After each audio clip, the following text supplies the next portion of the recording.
Anthony Joshua defends heavyweight titles as Carlos Takam is finally stopped in the 10th. Anthony Joshua delivered the 20th win of his career in front of 78,000 fans in Cardiff, earning victory over Carlos Takam in the 10th round. The fight was dominated by an eye injury Takam sustained in the 4th round, as well as a broken nose for Joshua, and the Frenchman did well to last as long as he did. But eventually, the relentless power punching of Joshua was too much and the referee waved off the fight to the disappointment of 78,000 fans looking for the fight to end with Takam on the floor. Joshua had spoken in the build-up about remaining humble and hungry and how he could not let the belts speak for him, and remained respectful of Takam's power throughout.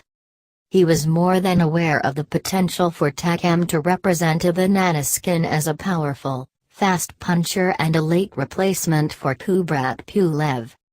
Despite just 12 days of notice, the Frenchman looked well-conditioned and sharp, happy to come forward and test Joshua's elusiveness. But in the 2nd round, the crowd had their first excuse to rise as one under the closed roof as Joshua stung Takam with a series of hooks that knocked him off balance. Joshua vs Takam recap: how Anthony Joshua won in Cardiff. However, he kept his feet and Joshua resisted the temptation to forge forward, instead choosing to play the long game. But when Joshua caught the Frenchman with a flurry of punches in the 4th round, the damage to his right eye left Takam counting to 10 with the referee and seriously hampered for the rest of the fight. The referee took a careful look at the beginning of the 5th and asked the doctor to inspect it during the same round but allowed him to continue. Joshua was impetuous but not reckless while Takam, sensing his chances of going 12 rounds had faded even further, started to throw caution to the wind. But while the sword of Damocles looked like it was about to fall at the end of the 4th, Takam worked his way back into the fight, exploding out of the trenches and firing slick combinations at Joshua from close range. In the 7th round he even appeared to stun Joshua, who briefly dropped his hands and lost some of his usually unflappable demeanor. The Brit was left sluggish and blowing, just as he had at a similar stage of the Vladimir Klitschko bout.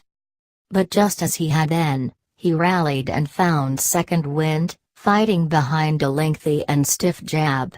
Joshua boxed clever, taking the 9th round to recover energy and prepare himself for an onslaught that might see him effect a late knockout.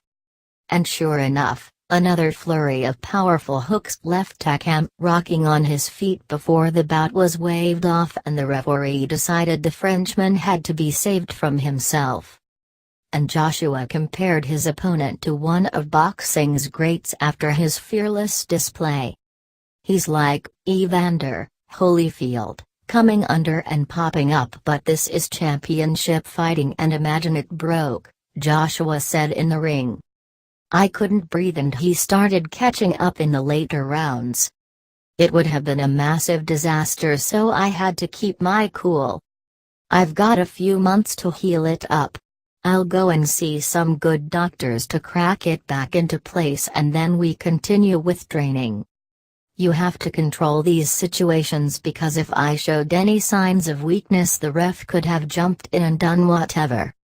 And talk quickly turned to who lies next for Joshua after a 20th win with Eddie Hearn suggesting he could 3 times in 2018. "Deontay Wilder against AJ has to happen," he said. "There's also a great heavyweight called Tyson Fury who has to come back to the sport. Anthony Joshua wants to be in the real fights, I promise you. I promise the fans Anthony Joshua will give you the fights that you want, I promise you that." Deontay Wilder, Joseph Parker, Tyson Fury are the 2018 fights.